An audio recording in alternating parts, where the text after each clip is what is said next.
my name is Chef D, and in this video we will be making a chicken soup.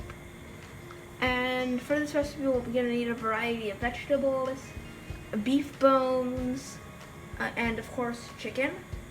And the vegetables we'll be using are scallions, turnip, potato, onion, and carrot, and a couple of herbs.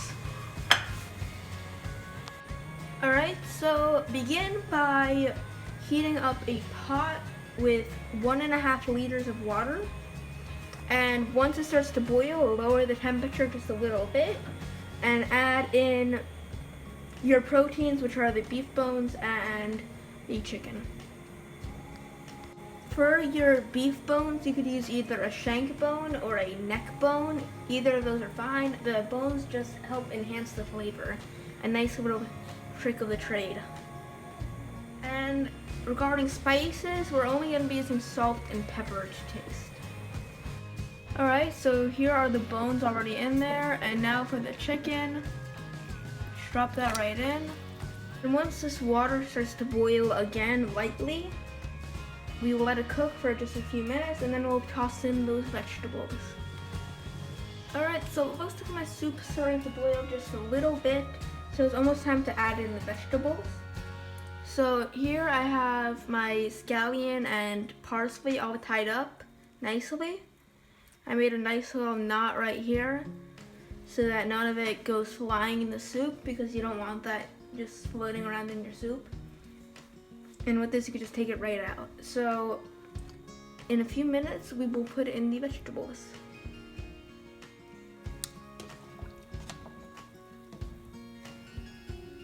Alright guys, also any foam that forms on the top like this, you just want to nice and easy take it off, and making sure not to take off any broth, because if you have too much foam then your broth won't be clear, and you want your broth to be clear.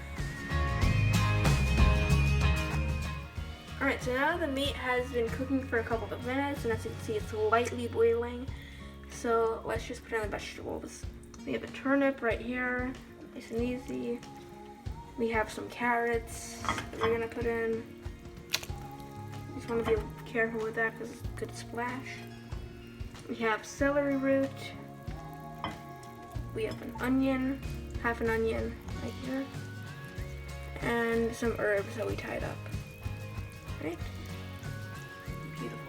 And you want to make sure that your pot is big enough, or you didn't put it too much water so that nothing overflows. Alright, so this will cook lightly boiling for about 45 minutes. And to check if your veggies are ready, just poke a fork into them, and if it easily goes through, then it is ready. Alright, so after about 20 minutes, you should check the salt. So just take a little bit on a spoon and taste it. And it's hot, so make sure you cool it down a little bit before you do that. If it needs more salt or more pepper, you could just put that in and taste it once again to make sure that you put in the right amount.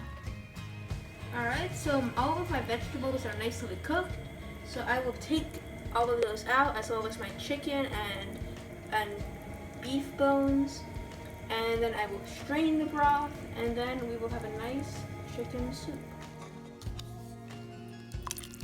Alright, so this broth looks absolutely amazing, and you could serve this immediately so that it's nice and hot, or you could reheat this, or you could freeze it. You could just do a ton of stuff with it. So I hope you guys enjoyed this video, and I will see you in